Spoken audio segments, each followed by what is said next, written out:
Welcome to Basic Brewing Radio for Thursday, March 8th, 2012. I'm James Spencer. Here at Basic Brewing Radio, we're all about home brewing. Well, this week, the first of a two-parter. Mad Fermentationist Michael Tonsmeire and Nathan Zeender join us to share some of the results of their ongoing Solera barrel aging project. Barrel aging, blending, and sour beers. If you're new to home brewing and would like to get into the hobby, check out our website, basicbrewing.com, where you can find archives of our audio and video podcasts and our DVDs to walk you through basic and more advanced brewing techniques. And our 2012 Brewer's Logbooks are in stock, and in those books you can track up to 50 batches of homebrew. You can follow me on Twitter. My username is Basic Brewing, all one word. Also, you can find me on Facebook at facebook.com/basicbrewing.james, and we have a Basic Brewing Radio and Basic Brewing video page on Facebook, facebook.com/basicbrewing. Thanks again to everybody clicking on the Amazon.com associate link on our basicbrewing.com site. Whenever you think of Amazon, think of us and click on our associate link first. It won't cost you any extra, and you'll be helping us to bring you the show, and we greatly appreciate your support. We also have associate links for Brew Your Own magazine and the American Homebrewers Association on our site, too. You can find our Basic Brewing iPhone and Android apps on their respective stores. We're on the BlackBerry podcast directory, and we're on the Stitcher app as well. I had hoped to be bringing you some good news from Wisconsin this week. The Wisconsin State Assembly was scheduled to vote on the law making it legal for homebrewers to take homebrew out of their homes. However, there has been a delay, and at this time of recording, I have no news. So there is still time for you to contact your Wisconsin state legislators and let them know of your support for SB 395, making it legal for homebrewers to transport homebrew in Wisconsin. Meanwhile, in Alabama, according to the American Homebrewers Association, House Bill 354 to legalize homebrewing in that state was scheduled for a hearing before the House Economic Development and Tourism Committee. So best of luck to y'all down in Alabama. Okay. I hope there's also stuff going on in Mississippi, so I hope everybody is getting their homebrew legislation on track. If you'll remember, back in October of 2009, Mike Tonsmeire and Nathan Zeender were on the show talking about their Solera barrel project. Now, this is a project to age beer in barrels and essentially draw some of that beer off periodically, replacing that portion of beer with fresh wort or beer. So in this show and a future episode, we'll be tasting some of the results of those efforts. Now, keep in mind, as you listen to the show, that you don't have to have a barrel of 60 gallons of beer in your basement to do something like this. You could do something similar with, say, a carboy of interesting beer on a smaller scale. So I hope you keep that in mind, and I hope you get some inspiration from our chat and apply it to what you're doing. I know that we got some inspiration right here. Well, Michael Tonsmeire and Nathan Zeender, welcome back to Basic Brewing Radio. Thank you. Always a pleasure. Yep, great to be here. And here in the studio, we have Andy Sparks. It's great to be here. And Alex Roberts. Yeah, it's good to see you again. And we've got 6 giant bottles of what I presume to be delicious beers in front of us right now. We're only going to do half of it this evening. We're going to show some restraint. Try to be grown-ups this evening. But describe what we have in front of us here, Mike. So Nathan and I, as you may remember from a Basic Brewing Radio podcast maybe 2 years ago, have 2 barrels in my basement, one wine barrel and one apple brandy barrel. And these are the first pulls out of these Solera barrels. Yeah, so the wine barrel is a red wine barrel, just as a recap, from a award-winning local winery in Northern Virginia called Chrysalis. French oak. And we had used one of these barrels before in my house and really liked the character out of it, so we returned to them for this beer. You're usually better with notes, so you want to go through a quick grist bill on this one? Sure, and this one was a really sort of simple recipe. For the whole 60-gallon barrel fill, I think it was a bag of pale, a bag of pills, and then a chunk of flaked wheat and a chunk of flaked oats. So really sort of a pale, almost lambic-ish sort of base, but we did a pretty simple infusion mash rather than a turbid like you might for a lambic. And we just used a little bit of low alpha acid hops, so no aged hops. And on these sort of brew days, we have some larger equipment that we use to make it a little less intimidating. As the average home brewer, you think it's got 60 gallons, so it'll have a lot of beer to fill up. So we split over 2 weeks. We do 2 30-gallon brew days in like one very large converted 165 quart. Like I call the coffin mash tun. That was a really easy conversion. It was one of those conversions where you knock out the drain. It already has that downsloping drain, which is nice. You just pop out the fixture there, and then you can put a ball valve right in there. So it's like one of those 5-minute conversions, and you're brewing 30 gallons of beer with that. You just need the kettles, So as long as you have the kettles, it's a pretty easy mash tun conversion. Wow. And Nathan's got 2 kegels that we use, and we had built up a yeast starter from, it was actually before it was East Coast yeast, but it was just Al Buck's Bug Farm number 3, which is Saison strains and then a whole bunch of microbes, everything from cultured Russian River and Fantôme dregs to he pulls out yeasts and lactobacillus from sourdough and kombucha and all sorts of things and sticks them together. By far, I think we plugged him before, but we can't say enough great stuff. Unfortunately, he produces this yeast at a home lab, I think, Pretty much, and it's only available through this one little homebrew store in Princeton, New Jersey. It's actually in Trenton, New Jersey. Oh, Trenton. Okay, sorry. But it's called Princeton Homebrew. Okay, Princeton Homebrew. But the more support we can give him, we love to see him step up his act a little bit. I know there's some pro brewers that have been knocking on his door for larger. I'm not sure if they're full, full like 10 or 20 barrel pitches, but definitely larger than the little vials. Yeah, I know. He worked with Goose Island, and he's worked with a couple of local Philadelphia sort of breweries. And he did those the beers with the brewery, right? Yeah, well, he won a homebrew contest, and so ended up brewing with the brewery and giving them some strains. And then any other details? Did you say the IBUs and stuff? Yeah. So after 20 months of aging in the barrel, we just left it in the barrel, so it's still sitting on that initial yeast cake. We pulled about 20 gallons out.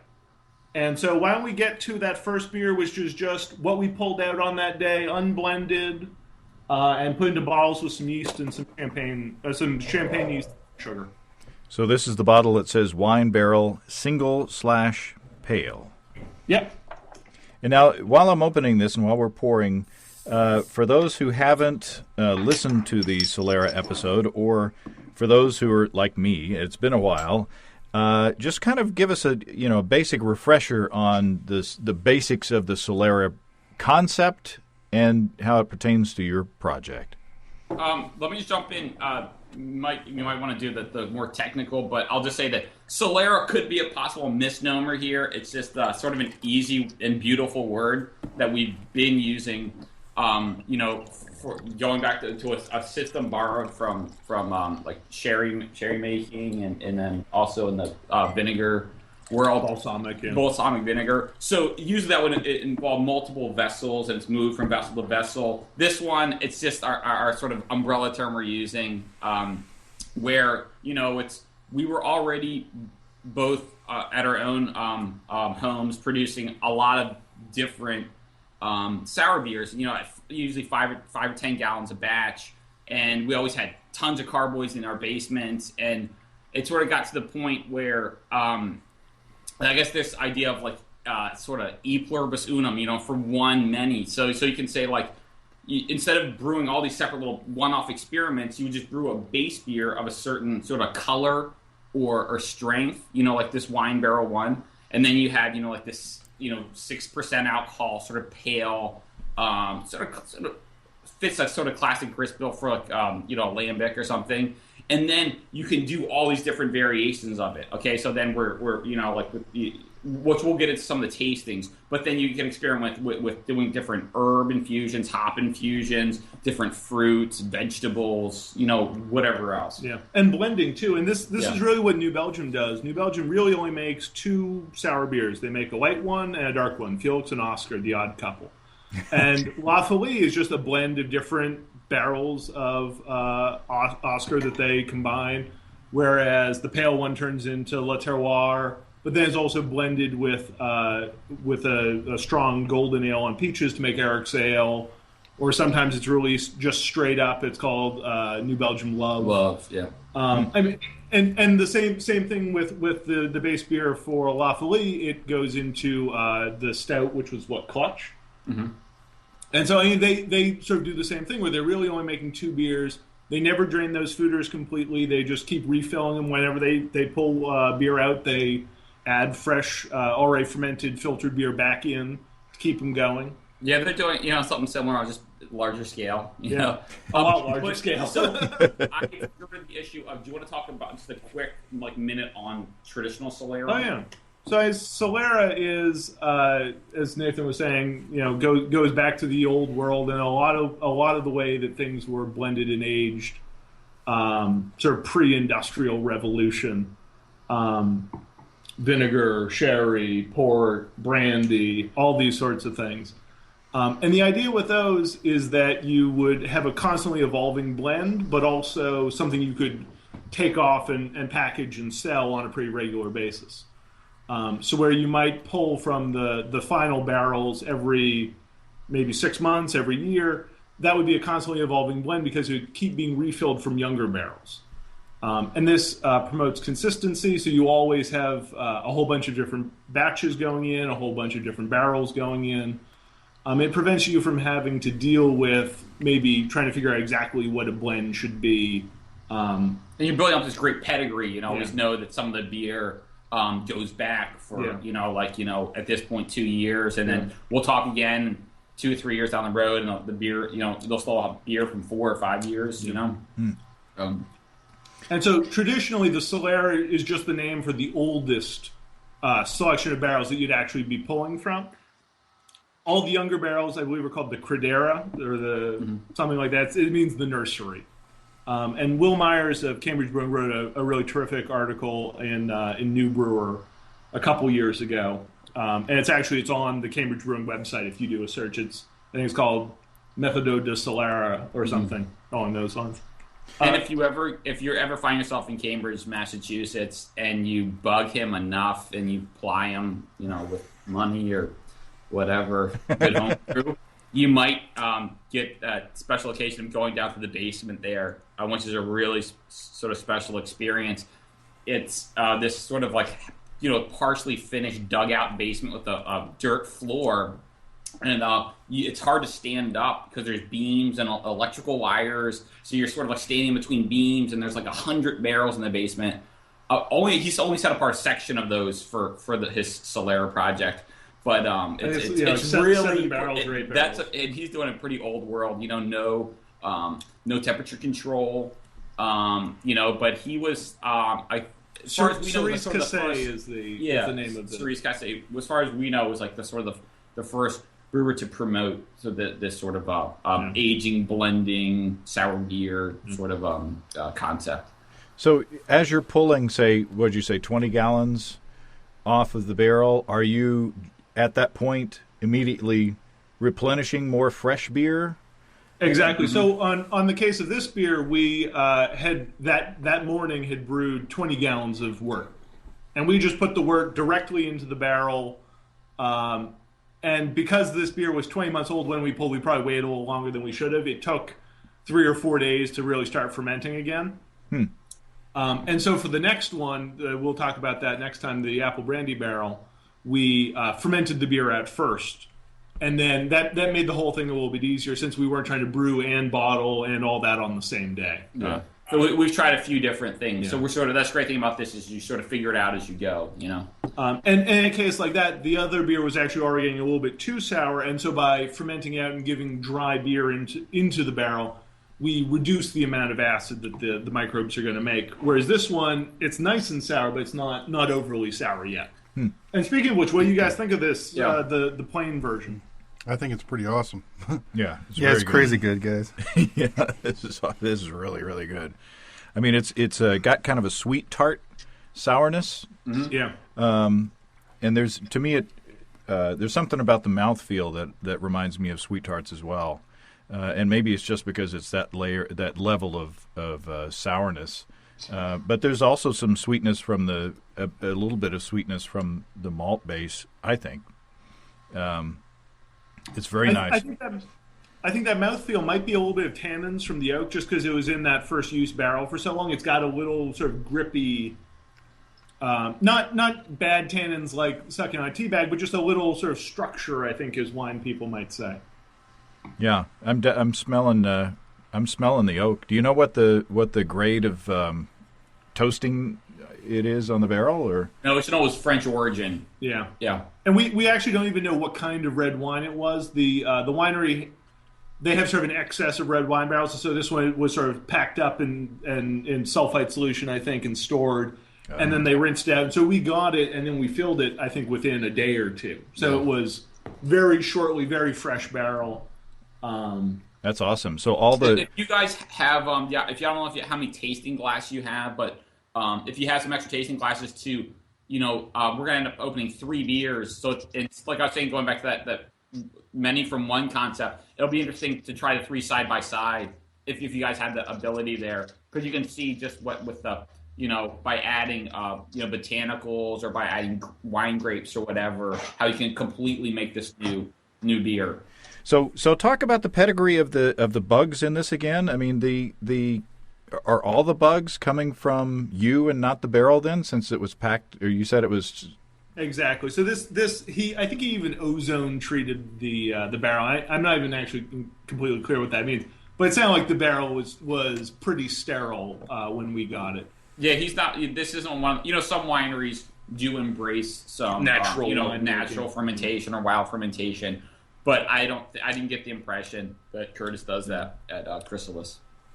And actually, on top of, if I'm remembering correctly, on top of the bug farm, we dumped in some Jolly Pumpkin dregs, I think. You gotta, I always do that. Just for good measure. Those Michigan bugs, So it's the bug farm and some dregs of Jolly Pumpkin.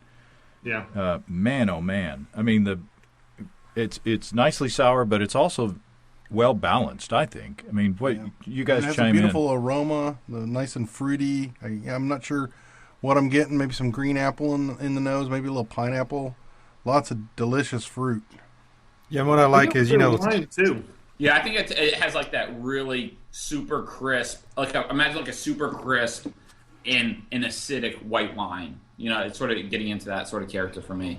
Yeah, and even 30 seconds to a minute after my last drink, I mean, you can still pull the flavors off your tongue. You can get the oak and you get a little peach in there, and you can get some of the fruits more after the sour kind of goes away. But yeah, I love it.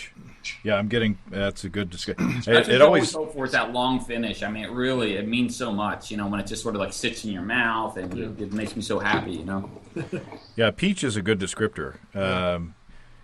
Sometimes it takes me a little while. If other people kind of throwing descriptors out there before I grab the one that I'm actually tasting. But that it's definitely a group think dynamic sometimes to tastings. Like we have a pretty regular group of tasting buddies here. We get together, and it always does help. It's sort of like someone just sort of tickles your imagination a little bit, and then you sort of go from there. Here lately, when I've been sipping like saisons and sour beers, I've been picking out kind of the sourness that you get from buttermilk.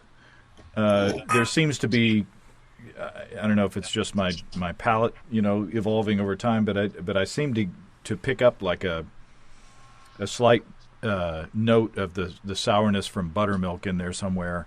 So like the lactic. Yeah, sort of a lactic, like a clean. Yeah. Light. Yeah, not that sort of tangy, very sharp acidic character from like a wine vinegar or something like that. Yeah, which would be like acetic. Well, but even I think like higher levels of lactic can get more aggressive and sharp. But yeah, I think it's really well integrated. So that's the clean one. As clean as sour beers can. That's sort of baseline that we're working from. Okay. So next, are you ready to move on to the next one? Hey, whenever you guys are ready. I mean, we still have some of the first one in our glass, but we're going to follow your advice and yeah, I think that's great. Just you'll be able to see what just did. Let's see how much this changed the flavor with the elderflowers. This one has this one's caged and corked. Nathan, how long ago did you get that corker? That's been a real boon to the classiness of our. I got me a lot of new friends. Everyone wants to use it. Yeah, it's great. It's a great investment. It's just sort of, I don't know how much it cost. It wasn't too expensive, but just great presentation. It sort of makes this classes the beer up a bit. So this beer was aged on about an ounce of elderflowers. Is that it? Yeah. Yeah. Nice. Good for keeping notes. Nice. And James's cork is a little bit sticky. Looks like it's coming now. We've still been experimenting with how deep to put the cork in. Sorry, we might have sunk that a little bit deep. Well, I was being careful not to pop it because I didn't want to. I didn't want to have a mess in the studio here, and I didn't want to waste any beer. And so with this, there is one beer that we did not send your way. Apologize for that, and that is. We did several versions of this wine barrel beer. One was dry hopped with Hallertau, I think like 3 or 4 ounces in 5 gallons. So we really racked off 5 gallons into a carboy and let it sit for like 2 weeks. So all these beers, these 3 variations on this theme are all in homage to the Brasserie Cantillon in Belgium, in Brussels. And appropriately, the day we brewed and then bottled some of this was Zwanza 2011 day. Yep. And which means, so this is an homage to a beer that's now called Mamouche, which I guess means grandmother. It's like an affectionate term for grandmother in French or something. It's what they call their grandmother. It's so, Cantillon had done a lambic. Once a year they do the Zwanza beer, which is just a one-off beer. That changes every year. They've done it with lambic base into rhubarb, this elderflower one, and a couple other things. In Brewing with Wheat, Stan talks about beer they did with De La Seine, which was like a wit-based sour lambic. And then last year was grapes and dry hops. Right. And it was like this very obscure grape that no one knew much about. Yeah. Italian, I think. So this was an homage to Mamouche, which is a great beer. Mamouche has this. We had it as a group, I don't know, a while ago, and it could have been this group thing going on. But I think Mike is the first one that said, "I get like jalapenos," and like this spicy jalapeno character, and everybody else jumped on bandwagon. I was like, "Yes, I think you nailed it." And I just had a bottle of Mamouche last week, and I convinced everyone else I was drinking it with too that had this very fresh jalapeno character. So this beer, and then. And so that they used, I think, a lot more than we did, and they used like fresh picked elderflowers, where we used an ounce of the dried stuff you get at the homebrew store. Yeah. That probably has been, who buys elderflowers at the homebrew store? How long has it been sitting? Yeah, and I guess the little I know about elderflowers is I think they were used in the Appalachian Society to make like a wine. They make those dandelion wines and things like that. I think it's a sort of old style of hooch to make. I think you just pick elderflowers, add a whole bunch of sugar, and then some yeast, and you would end up a couple, months later with this elderflower wine.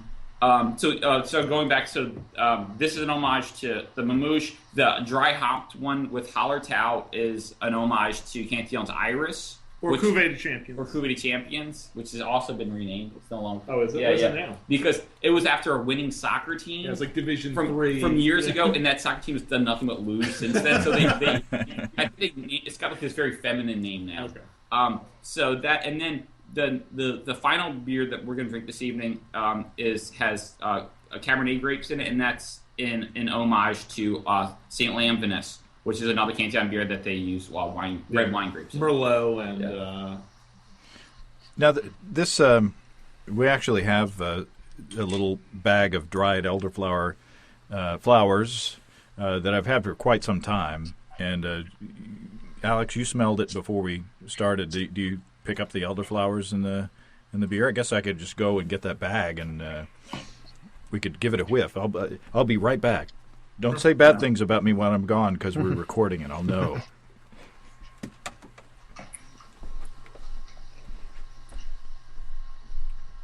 For me, it really it adds this like a little bit of like this herbal flowery character that balances off. Yeah. You know, the first one does have a bit of that sweet and sour thing worked out, and this one I think moves into like almost a little bit of like herbal bitterness, which takes away from some of the body. And so that's one of the first sort of things I get is almost of herbal bitterness that the other one doesn't have. I'm actually surprised how much I taste the elderflowers. Having had this one on its own, but not next to the plain, I'd always thought they really hadn't add much. But taste them next to each other, I really do get a different character. Yeah. I prefer this of the two beers. I really like this one. Yeah, I'd love to hear what you guys think. Our bag of elderflowers is quite old, and it smells more like hay than anything else. I like the way your beer smells better, actually. Yeah. This smells a little more like dust. Yeah, exactly. Those need to be tossed, unfortunately. But I did do a beer with a little bag of elderflowers. This, I don't know if you said while I was gone, but the bitterness is quite a bit softer to me in this beer than the first one. Either that or my tongue is numb from the first one. Bitterness or sourness? Yeah. Or sourness, I mean. I'm sorry. Yeah, the sourness. I think this adds like an herbal bitterness that the other one doesn't have. But this one tastes like a bit sort of sharper, maybe. A bit more angular, but sort of, I really like this one a lot. What I've kind of noticed, it seemed like the first one, the sourness kind of took over the sides and the back of the tongue, and then it kind of faded away to where the flavor came out. But on this one, I kind of get, the fruity flavors up front, and then the sourness it's kind of the opposite for me. The sourness comes in later. Yeah. Yeah, maybe that's the front end attack that I'm referring to. It doesn't hit me at the beginning as sour, and it kind of rounds out it's still sour, but it's more kind of a rounder sour. Yeah, I think I like this one better, although I like the first one an awful lot. So yeah, I know. Yeah, they're both. It's tough to pick your favorite child, right? Do you guys get any of that weird jalapeno character that we picked up in Mamouche? I'm not really getting any of that. Yeah. No, not really. Although when you said it, I thought, well, maybe, but That one, even in the aroma, it wasn't even spicy. It was almost like green bell pepper. It really sort of this. Yeah, it's like that jalapeno jam. Have you guys ever had that? Like the sort of Amish country folk make that jalapeno jam. It sort of has that kind of.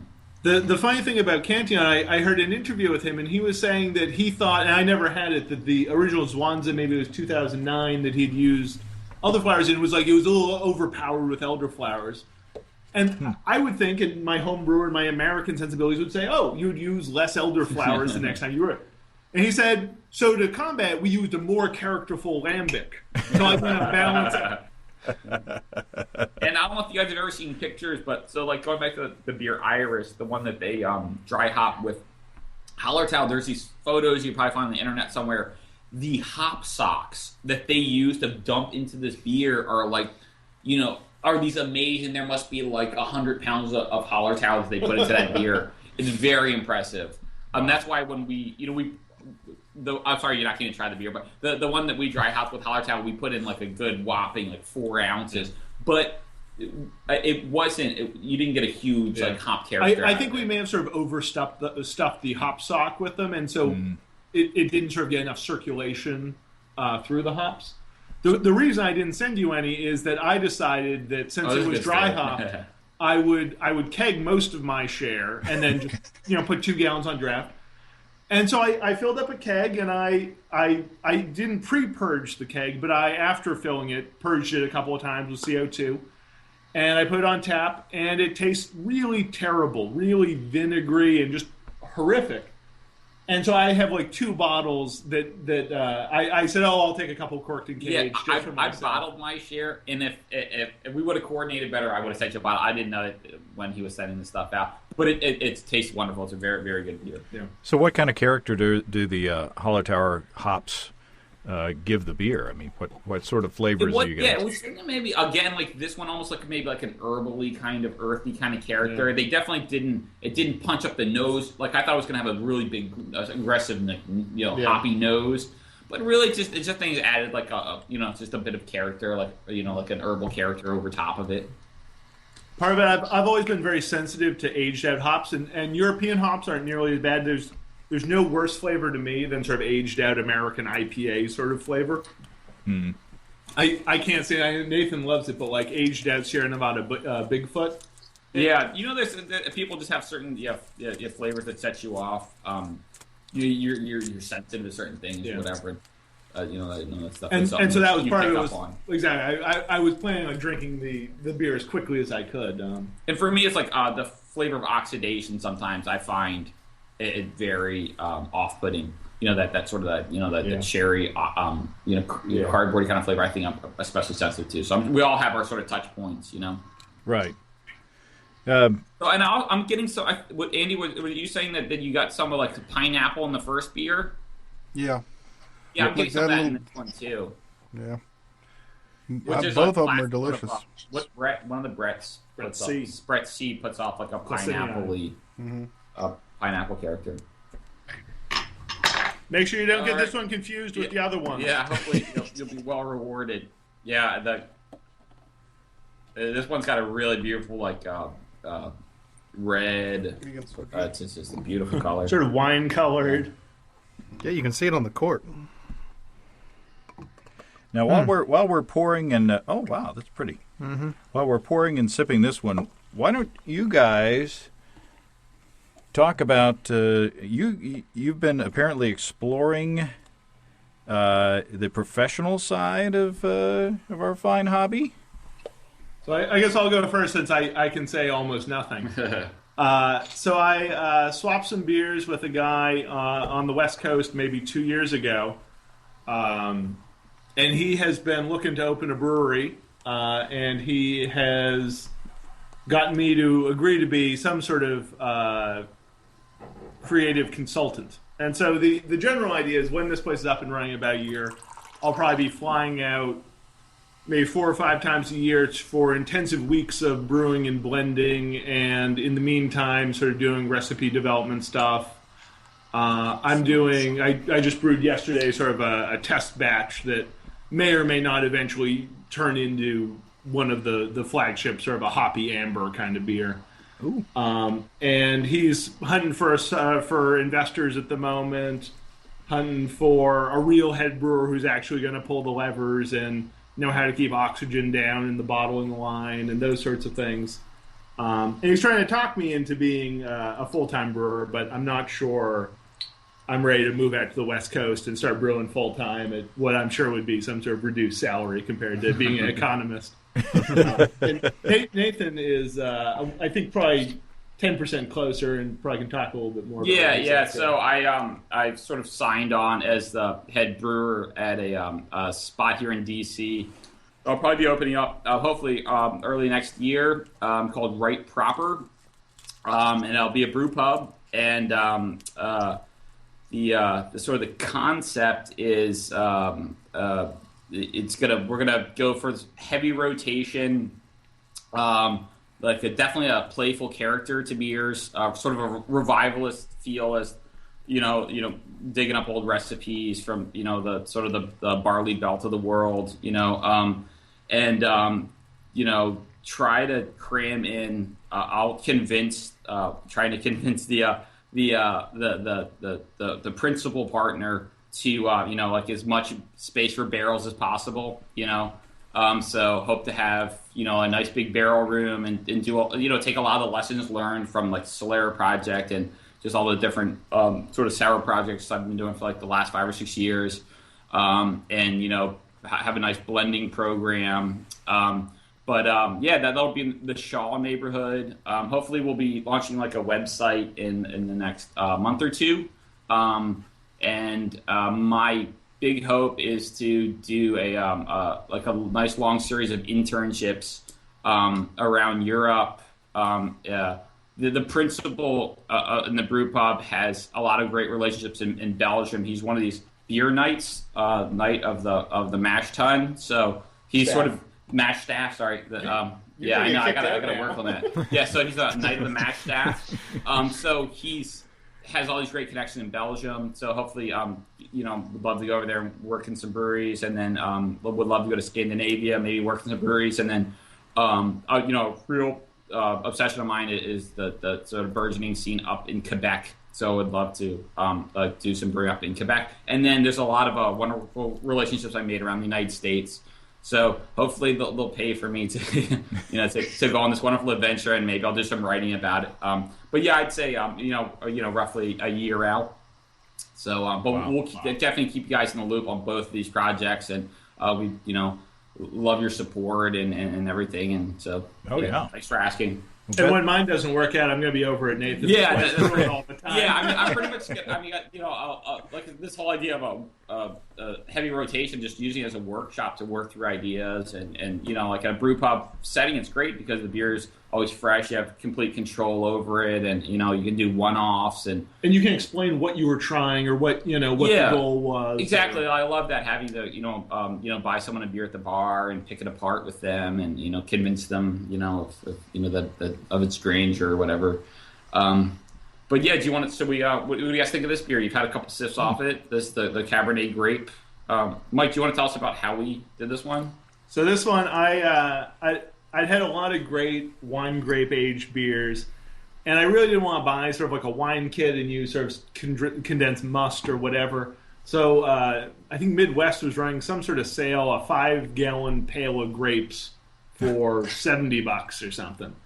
And so I bought it. I broke it down into a bunch of gallon zip-top bags. I pawned them off on as many friends as I could. I think I've done 3 or 4 beers at my house with the I've probably done 4 or 5. Yeah. With these grapes. And so this was sort of, I think, about the last of them after about a year of jamming up my freezer. Although some are still sort of stuck to the bottom of my freezer. But this was, I think, close to a gallon of grapes. So something like probably 7 pounds in 5 gallons. Right. Pretty so we heavy just ran it off usage. into a carboy. We let this sit for a number of months. 2 months, something like that. And it's really extracted just this phenomenal, a lot deeper than a rosé, but probably not quite a red wine. Yeah. Yeah, it's a beautiful color. What do you guys think of the flavor? Andy seems to have gotten yours is more effervescent than mine at this point. It didn't start that way. His started. Yeah, yours didn't have a head at first, and now. Yeah, right. We poured all 3 of them, and basically mine lost its head immediately, and then the other 2 seem to be, doing just fine. But now everything is looking pretty much the same.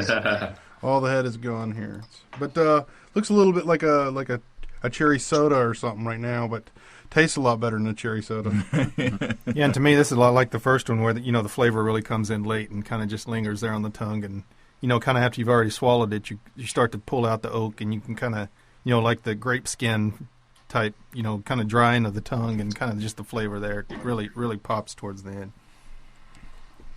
Yeah, I don't know that, if I were to close my eyes and taste it, I'm the first to admit I'm not a wine guy, so I'm not sure if I would pick out, all the grape flavors right away, but there is a lot more fruit, sort of dark fruits to this one. It's still got the bright sourness on the top of it, but underneath now is kind of a darker layer of some sort of darker fruits going on there, and it's more complex, I think, than the other 2. What do you guys think?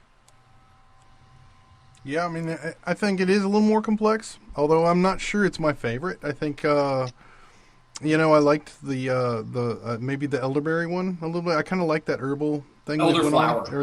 Elderflower. I'm sorry. Yeah. I guess I'm into my 3rd beer now, so I'm starting. And you can brew with the berries too. All comes from the same bush. Yeah, I've had elderberry mead before. I remember that episode. That was a while ago. Yeah, that's how old those elderflowers are. Which is why they smell like hay now. So I'm gonna do a side by side with the elderflower and the grapes. So, guys, one thing you notice from actually looking at these is even the beers that we've saved from the first two, they still got a little bit of head, laying there on top, whereas this one, basically has non-existent. What's responsible for that? What do you think, Mike? I don't know. I mean, the classic head, killer is fat or oil or anything like that, but I don't think that this would have had anything in there unless, just from our hands moving the grapes into the carboy or something like that got a little bit of oil on them. You didn't step on them. I read up anything on the impact of wine grapes on And normally sour beers are pretty junky on head retention just because the bugs will eat through anything, protein, carbohydrate, whatever, and hops are a great head booster, and generally you don't have much of them in a sour beer. So you didn't crush these with your bare feet, did you, by any chance? No, they were frozen. Which the great thing about freezing any sort of fruit is it busts up the cell walls without doing much.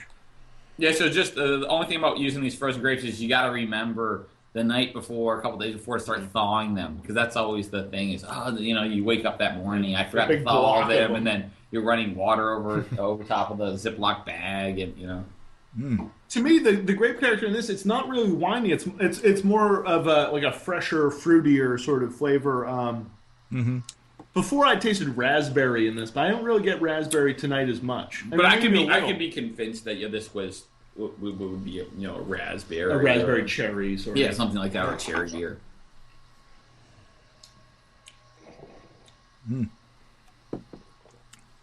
I think I like. Ooh, wow! I went to the first one, and boy, the sour punch really comes through on that first one. Yeah, there's nothing sort of competing with that. I guess doesn't have the botanicals or the fruit. Yeah, and I go back. I think I took a pH on. No, I'm sorry, I never took a pH on this one. The other one was like 3.1 or something. This one maybe is a little bit higher. Yeah, that's a great tool to invest in. And sometimes if we're doing a tasting and we're opening up, some acidic beers, then Mike will pull out. You have to, I guess, keep calibrating and everything like that. That's the issue. Yeah. But it's always interesting. And I remember we did one recently, and you took the pH of like maybe 7 or 8 different beers, and it was really easy, really interesting to see. How they were all sort of lambics or whatever, but. Yeah. So could some of them got really low, 3.1, something like that. Was the lowest we saw. So could you kind of did you do anything like compare the empirical the actual meter reading with your perception of the sourness? I mean, it seems like to me that you could kind of gauge palate fatigue fairly easily by taking pH readings and comparing them against your sensory perceptions. Yeah, no, we pulled out the pH meter sort of at the end of we were blending together a whole bunch of homebrews I'd done. I'd tricked all my friends into showing up with the promise of free beer, and I had them all taste this range of beers, make their own blends, and then we all bottled everyone's blends, and then the remainder of the plain beers. And the range was, I think, something like 3.7 to 3.1. Which doesn't sound like a huge amount, but pH is like the Richter scale, and so like a beer that's 4 and a beer that's 3, the beer that's 3 is 10 times more acidic than the beer that's 4. And so the difference between 3.1 and 3.7, I think it's 4 or 5 times more acid. Wow. And so at 3.7, a beer sort of tastes a little tart, maybe similar to like an Orval or something like that. Not really sour. And then at 3.1, it's probably something close to this. I mean, really sour first. Wild Brew's list, the sourest beer that they have listed is Hansen's, the strawberry one, Ojibida. That's a good shot pronouncing because I have no idea. which they had at 2.8. I had a bottle of that in my fridge for a while. I would pour people sort of little joke pours because it's you might as well be drinking raspberry, pretty aggressive strawberry vinegar. But that is something that for other folks out here. I know there's homebrewers all across the states, and I'm sure in other countries who are now doing these wine barrels or bourbon barrels, whatever, in their basement, and hopefully there's some people doing Solera stuff, and just sort of one thing to be concerned with is Mike's done a little bit of research on this is like headspace. and Acetobacter, and you don't want to you wouldn't we pull out those 20 gallons, and you probably want to make sure that at whatever scale. I started doing the Solera stuff as a beginner homebrewer with 5 gallons, and I would just pull out 2 or 3 gallons. However you're doing on whatever scale, just not leaving that headspace for long periods of time. Like, have your next beer lined up and be ready to go, because oxygen gets in there, can really wreak havoc on your beer. So how often? I mean, segue into talking about the next one next time. I mean, if you don't come back and revisit the barrel, or if you don't come back and draw beer off, how often do you have to compensate for the Angel's share? I mean, what's the evaporation rate that you've got to be concerned with?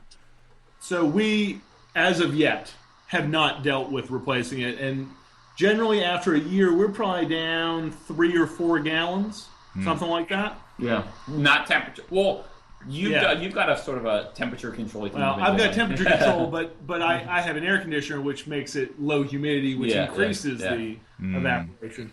But the real answer, though, is that Acetobacter likes warm temperatures, and so you have to be more concerned about headspace if you're letting your barrels get up to 80 degrees in the summer in your basement. We have the most recent batch of the apple brandy barrel. We brewed an extra 3 gallons, and the plan is to top up maybe once every quarter or something like that, once every 3 months. It's always a trade-off, because every time you open it up, you're letting oxygen in, you're stirring things up, who knows what you're doing. And so you don't want to be trying to top up weekly or something like that. That makes sense. Well, this is wonderful, and I think that I'm glad that we divided this into 2, because I think that this is a perfect. I mean, we've still got a little bit left in the bottles, but I think that this is a perfect sampling.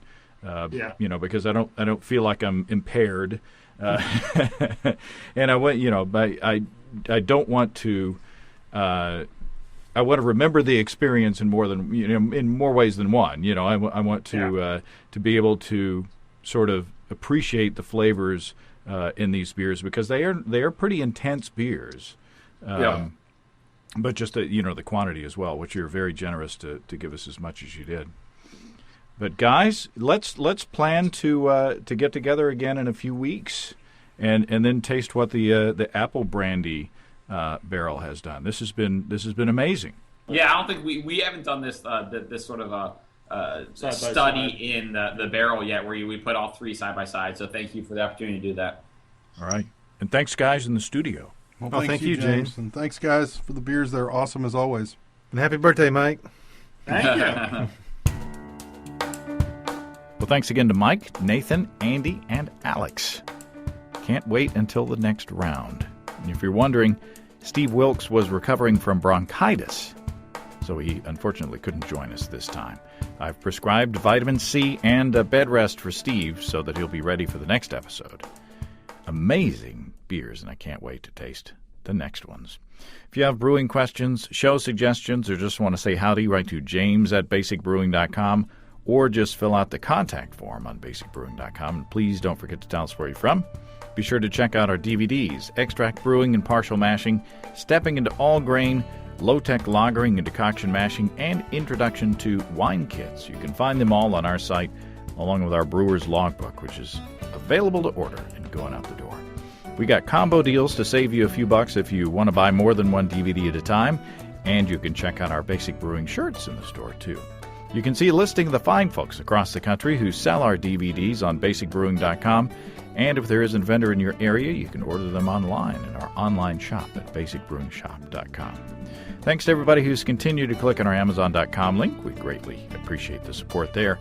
Our featured products this week that were purchased through the link are Audio-Technica AT-PL60 fully automatic belt-driven turntable. Cool. And the Brewers Association's Guide to Starting Your Own Brewery. Thanks again, everybody. Remember, I can't tell who bought what, so no worries there. Just click on the Amazon.com logo on our site the next time you feel like Amazon shopping, and we greatly appreciate your support. And don't forget, you can also join the American Homebrewers Association or subscribe to Brew Your Own magazine through the associate links on basicbrewing.com as well. That's it. Until next time, Thanks for listening, everybody. I'm James Spencer. Production help for Basic Brewing Radio and our website is provided by Kelly Dotson. Basic Brewing Radio is a production of Active Voicing. We'll talk to you next time, everybody. So long.